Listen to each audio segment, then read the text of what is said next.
यदि आज भी नीतीश कुमार जी चुप बैठ गए तो फिर नीतीश कुमार जी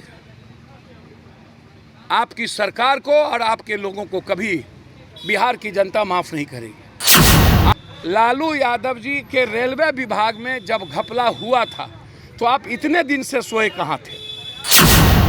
तो क्या विपक्ष में ही बेईमान चोर है, सत्ता पक्ष में सब दूध के धुले हैं?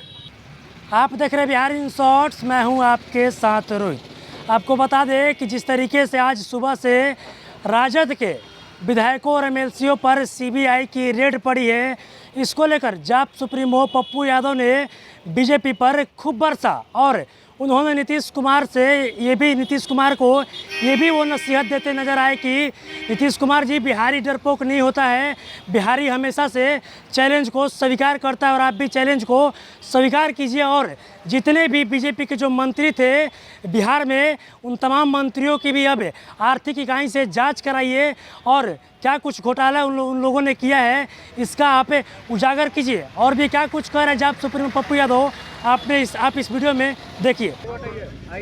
रेड करें, ईडी सीडी करें, आर्थिक अपराध करें, कोई दिक्कत नहीं है, लेकिन मैं जानना चाहूँगा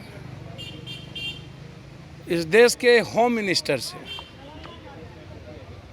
कांग्रेस चुनाव जीती कर्नाटक, आप पैसा ईडी सीडी के बदौलत आपने उसकी सरकार तोड़ दी, आपकी सरकार नहीं थी। कांग्रेस चुनाव जीती मध्य प्रदेश, कमलनाथ मुख्यमंत्री थे, आप ईडी सीडी और पैसे के बदौलत उसकी सरकार तोड़ के अपनी सरकार बना ली। कांग्रेस जीती गोवा, आप वहाँ पैसा और छल प्रपंच ईडी सीडी के द्वारा गोवा में कांग्रेस की सरकार आपने तोड़ दिया। कांग्रेस जीता मणिपुर, आपने वहाँ भी उसको सरकार बनाने अपने गुंडई के भरोसे, ताकत के भरोसे नहीं दिया। कांग्रेस सरकार बनाई महाराष्ट्र में, आपने वहाँ भी पैसे ईडी सीडी के मार्फत आपने उसको तोड़ दिया। कांग्रेस सरकार झारखंड बनाई है, अब उसको आप तोड़ना चाहते हैं। बंगाल को आप तोड़ना चाहे, अब आप बिहार पर हमला कर रहे हैं। सर, इससे जिंदगी मौत से, अब जिंदा रहने से बेहतर है कि मर जाना। जब पूरा का पूरा डेमोक्रेसी और इंसानियत खतरे में कर दे ईडी सीडी सीबीआई, तो सर उसके खिलाफ मेरा कहना साफ है। यदि लालू यादव जी के रेलवे विभाग में जब घपला हुआ था तो आप इतने दिन से सोए कहां थे? क्या आप केस को चुपचाप मजबूत कर रहे थे? क्या आपका कोई गुप्त समझौता था? आज लगातार कभी भोला यादव, कभी उनके राबड़ी देवी जी के पीए के यहाँ, लगातार मुबोला भाई सुनील सिंह के यहाँ, मेडिकल कॉलेज के यहाँ, फयाज जी के यहाँ, दोनों मेडिकल कॉलेज, कई सारे एक्स एमएलसी, कई सारे विधायक, कई सारे भैया, आपके तरीका पर मेरा सवाल है कि आज क्यों, मेरा ये सवाल है, इतने वक्त आप कहाँ थे? मेरा ये सवाल है। आप अपने तरीके से इस्तेमाल कैसे कर सकते हैं सीबीआई ईडी और सब कुछ का? क्या अब कोई आवाज़, कोई लोकतंत्र नहीं बचेगा? क्या किसी को हिंदुस्तान में जनता के द्वारा चुनने का अधिकार खत्म हो गया? अब अदानी जी, अंबानी जी के पैसे और सीबीआई ईडी तय करेगा कि सत्ता में कौन बैठेंगे? गरीब आदमी, अब मिडिल क्लास के लोग अब जिंदगी नहीं जी सकता। और यदि पूरा परिवार इन्वॉल्व है तो मेरा सीधा सवाल है कि 3 साल से आप कहाँ थे? 3 साल से आपने 2 केस में आपकी ईडी ने उनको छोड़ दिया, माफ किया, और कभी भी आपने चार्जशीट नहीं की। भोला यादव को 2.5 सालों तक, पौने 3 सालों तक आपने नहीं पकड़ा।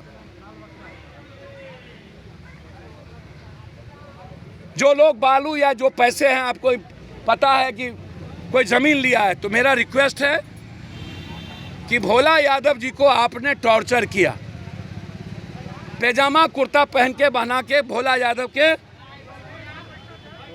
कुर्ता में मूसा दे दिया, मूसा, ये सीबीआई वाला। अब मूसा डाल करके भोला यादव से मुंह जबरदस्ती परेशान किया। और अब जब आज विश्वास मत है और जब नीतीश कुमार की सरकार बन गई, जब तक आपने आरजेडी को धमका के रखना था आप रखे, और जब सरकार बन गई तो अब आप कंप्लीट रूप से डेमोक्रेसी को ख़त्म करने के लिए आप इंस्ट्रूमेंट इस्तेमाल कर रहे हैं। आप जो बेईमान है, जो चोर है, आप उसको जेल भेजिए, मेरा उस पर कोई आपत्ति नहीं। तो क्या विपक्ष में ही बेईमान चोर है? सत्ता पक्ष में सब दूध के धुले हैं। 33,000 करोड़ से आपने सरकार बदली महाराष्ट्र, 1 लाख करोड़ से सरकार कांग्रेस की तोड़ दी आपने कर्नाटक, 65,000 करोड़ से सरकार तोड़ दी आपने मध्य प्रदेश, गोवा में आपने 30,000 करोड़ से सरकार आपने खरीद लिया कांग्रेस का, मणिपुर में मात्र 2 सीट आप एमएलए बने हैं, सरकार बना लिए। क्या ये डेमोक्रेसी है? आप इतने दिनों से कहाँ थे? क्या सोचते हैं बिहार एक एक बिहारी बदला लेगा? हम इसके पक्ष में नहीं हैं।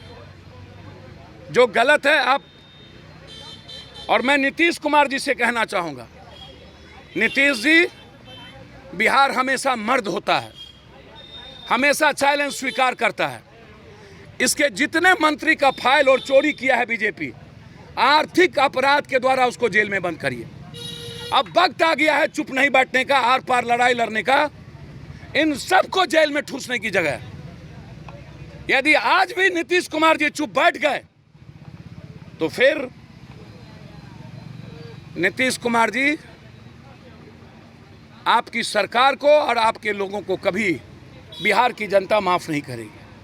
आप हिम्मत दिखाइए, और जितने लोग जल नल योजना से सारी योजना में पैसा घोटाला किया है, बिहार के मंत्री एमएलए पर आर्थिक अपराध बैठा करके, यदि आज बिना पुलिस के वो रेड कर रहा है सीआरपी के बदौलत, और एक भी बिहार पुलिस नहीं, सबको अलग कर दिया गया, तो आप भी बिहार पुलिस और बीएमपी के द्वारा इन चोरों के घर पर रेड करके इनको जेल में ठूसिए। तो अभी आपने सुना जाप सुप्रीमो पप्पू यादव का साफ तौर पर कहना था कि बिहारी डरपोक नहीं होता है और बिहारी हमेशा से चैलेंज को स्वीकार करता है। और वहीं उन्होंने नीतीश कुमार को ये नसीहत भी दिया है कि नीतीश कुमार जी, बिहारी डरपोक नहीं होता है, बिहारी हमेशा से चैलेंज को स्वीकार करता है। और जिस तरीके से उन्होंने नीतीश कुमार के ये भी बोला कि जिस तरीके से जो बिहार के में जो बीजेपी के जो मंत्री बने थे, कहीं ना कहीं आप उन मंत्रियों का अब आर्थिक इकाई से जाँच कराइए, तभी बदला पूरा होगा। और भी क्या कुछ कह रहे थे जाप सुप्रीमो पप्पू यादव आपने इस वीडियो में देखा।